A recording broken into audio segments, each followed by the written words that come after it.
Qyteti Mariupol me gjysmë milioni banor u shkatërrua 3 vite më parë nga forcat ruse dhe vazhdon të jetë i pushtuar. Yevgen Tuzovi jetonte përpara luftës në Mariupol, ku ishte sportist dhe figurë e njohur publike në qytetin mbretëtar. Mariupoli ishte një qytet i bukur, tani kanë mbetur vetëm rrënoja, thotë ai.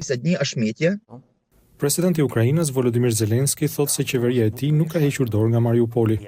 Në fjalimin e tij drejtuar vendit për vitin e ri, ai tha se nuk dorëzojmë çka është e jona dhe nuk i harrojmë njerëzit tan, ata që janë në robëri, dhe do të luftojmë për çdo person që është fatkeqësisht atje. Zoti Tuzov nuk banon më në Mariupol. Ai tashmë jeton rreth 300 kilometra më në veriperëndim në Dnipro, por mban kontakte me ukrainës që jetojnë në zonën e pushtuar. Ai thotë se rusët kanë filluar tashmë të ndërtojnë në Mariupol dhe se pjesë të qytetit janë bërë sheshe ndërtimi. Shtëpitë e vendasve janë zvendësuar me kompleksa apartamentesh luksoze që nxirren në shitje.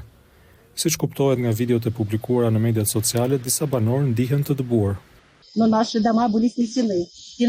Shtëpitë janë prishur dhe në vend të tyre po ngrihen apartamente që do të shiten. Prej 3 vitesh tashmë kemi jetuar me qera apo në konvikte dhe vendstrehime.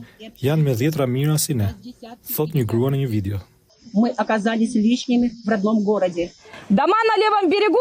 Shtëpitë në bregun e Majt janë afër detit. Është një zonë e bukur që disa njerëz duan ta marrin për vete, për të ndërtuar apartamente dhe për t'i shitur. Dhe ne do të përfundojmë në rrugë, thot një banore.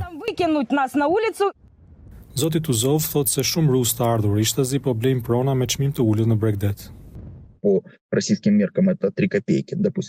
Sepse për rusët që vinë le të themi nga Moska apo Shën Petersburgu, çmimet janë çmendurisht të lira, por duhet ta kenë parasysh se në oborrin e godinës është varrosur ish pronari, thot zoti Tuzov.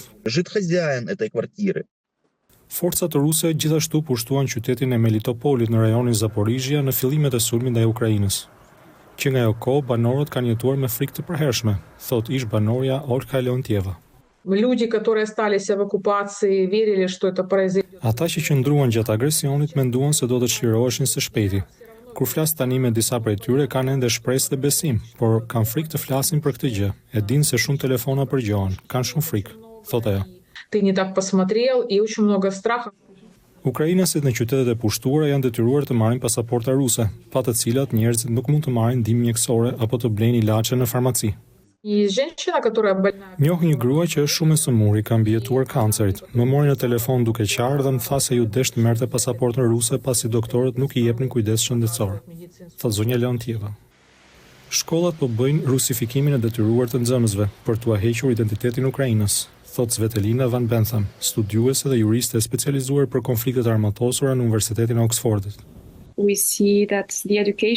Shohim që sistemi arsimor po përdoret si armë kundër identitetit Ukrainës në territoret e pushtuara. Librat Ukrainës po shkatërrohen dhe po zvendësohen me libra rus. Mësuesit i friksojnë, thotë ajo.